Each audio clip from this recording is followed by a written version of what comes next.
जिंदा कौमों का वतीरा यही होता है, कुछ लोगों का ज़मीर तो जिंदा होता है, कुछ ना कुछ तो कोई ना किसी कोने से तो आवाज़ आ जाती है। हमारे यहाँ 26 नवंबर को इस्लामाबाद में गोली चली, फिर 13 अक्टूबर को मुरीदके में गोली चली। कितने लोग मारे गए आज तक किसी ने बताया नहीं। किसी के गोली चलाने वाले के खिलाफ कोई FIR कटी, किसी ने नहीं बताया। कितने शहीद हुए हैं उनकी कोई फहरिस्त को किसी ने नहीं बताया। असल मेरा कहना ये दर्द ये है, काश कोई एक वज़ीर गैरत का मुजाहरा करता और इन हादसात पे, इतने बड़े नुकसान पे को इस्तीफ़ा दे देता। वो कहता अगर आपने ये इस जुल्म से बाज नहीं आना तो मैं आपकी कैबिनेट में नहीं रह सकता, मियाँ साहब मैं मुस्तफ़ी हो रहा हूँ। कोई एक सेक्रेटरी, कोई एक मशीर, कोई एक MNA, कोई एक MPA, कोई एक भी अभी तक नहीं बोला। काश यहाँ वज़ीर दाखिला, ज़ाहिर है वज़ीर दाखिला तो ज़िम्मेदार है, वज़ीर दिफा, वज़ीर मज़हबी अमूर, वज़ीर कानून, वज़ीर ख़ारजा, और कोई एक ही बोलता कि मैं जुल्म के इस गैंग के साथ जो शहबाज शरीफ ने अपने इर्द गिर्द इकट्ठा किया हुआ है, मैं नहीं चल सकता। मैं क़यामत वाले दिन इतने खून का हिसाब कैसे दूंगा। कोई एक इस्तीफ़ा भी अगर आया हो तो फ़कीर की इस्लाह ज़रूर कर दें, मैं उसकी तारीफ़ भी करूँगा और अपने चंद जुमलों पे मादरत भी करूँगा। लेकिन मेरी नज़र से कोई इस्तीफ़ा नहीं गुजरा कि किसी ने इस वजह से इस्तीफ़ा दिया हो कि जुल्म हुआ है, इस जुल्म के साथ मैं नहीं रह सकता। बाकी बातें तो आप छोड़ें, आप देखें कि मस्जिद रहमतुल्लिल आलमीन, अब पता नहीं कितने मैंने पढ़ा उस दिन कहीं फेसबुक पे लिखा हुआ था, कितने जुमे हो गए हैं बंद है, नमाज़ों के लिए बंद, जुमों के लिए बंद। अल्लाह अकबर। किसी सरकारी आदमी की, किसी वज़ीर की, किसी मशीर की, किसी MNA की आवाज़ नहीं आई कि मस्जिद खोलो। किसी के साथ अगर गुस्सा है, किसी के साथ आपने पकड़ा हुआ है, बंद किया हुआ है, पर्चा दिया हुआ है, ठीक है, आप कर सकते हैं, आपके हाथ में इस वक्त इख्तियार है।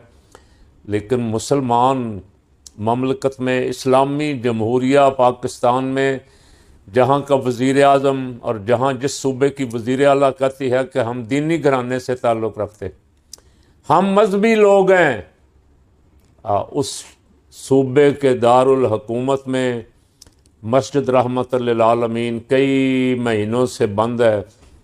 मस्जिद के दरो दीवार अज़ान की आवाज़ को तरस रहे हैं, कुरान पाक की तिलावत को तरस रहे हैं।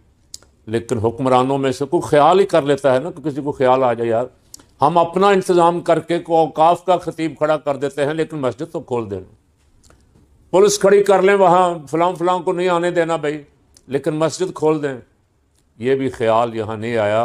तो मैं अमरीकनों को इस्तीफ़े देते देख के, और उनका इख्तियार और इक़्तिदार हमारे मिनिस्टरों क्या हमारे बड़ों के इख्तियार से भी बहुत बड़ा इख्तियार है। बड़ा मुल्क है, दुनिया पे आर्डर चलता है उसका, उसके किसी ऐसे वज़ीर का जो एजेंसियों का सरबराह हो, जिसके अंडर इतनी एजेंसियां हों, जिन एजेंसियों को बड़े बड़े जनरल सलूट मारते हैं, जिसके हेड को, हेड तो बड़ी दूर की बात, जिसके छोटे छोटे एजेंटों के हमारे मिनिस्टर एजेंट हैं, खुली बात कर दूं, उसका मिनिस्टर अगर उसका सेक्रेटरी इस्तीफ़ा दे रहा है या दे रही है, 1 2 3 4, और हालांकि उनको पता भी है अभी ट्रंप के कुछ महीने साल कुछ बाकी हैं, तो पहले इस इक़्तिदार छोड़ देना, इक़्तिदार से दस्तबरदार हो जाना, अपनी वजारत से सुबकदोश हो जाना, एक यकीनन अगर रसूलों के लिए हो तो इंतहाई काबिल तारीफ़ है। लेकिन मैं तो आज इसका ज़िक्र सिर्फ इसलिए कर रहा हूँ कि यार वो पंजाबी में कहते हैं ना, पंजाबी कहते ने कि खरबूजे नूं वेख के खरबूजा रंग फड़दा।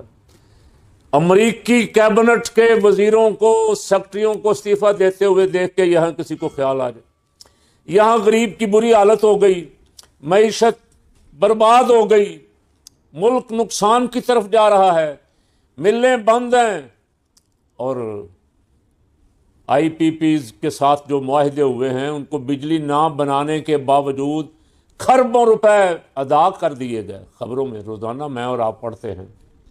यहाँ काश किसी वज़ीर बिजली का ही ज़मीर जाग जाता, जिसको एजाज़ दिया जा रहा है। मुझे नहीं पता कि उसको एजाज़ किस बात का दिया जा रहा है। ये IPPs वालों, अच्छा एजाज़ समझ आ गई, सॉरी, मुझे बात करते करते ही दिमाग में बात आ गई कि एजाज़ उसको दिया ही इसलिए जा रहा है कि IPPs वाले बड़े बड़े हुक्मरान खुद हैं। ये सारी पावर कंपनियां इनकी अपनी हैं, पैसे इनको मिल रहे हैं, तो वज़ीर बिजली का एजाज़ तो बनता है ना। उसको सितारा इम्तियाज़ दे दें, निशान पाकिस्तान दे दें, एजाज़ पाकिस्तान दे दें। कभी देखा था कि वज़ीरों को एजाज़ मिल रहे हैं? सरकारी मुलाजमों को एजाज़ दिए जा रहे हैं। आज सिर्फ उनको दिए जा रहे हैं जो बड़े साहब की खिदमत, जी भर के खिदमत करते हैं और आवाम को जितना को वो कर सकते हैं तंग कर रहे हैं, आवाम की चीखें निकलवा रहे हैं। और एजाज़ तो इसी बात का है कि जो आवाम की चीखें ज़्यादा निकलवाएगा वो प्राइम मिनिस्टर होना चाहिए, वो मिनिस्टर होना चाहिए, पावर उसके हाथ में होनी चाहिए।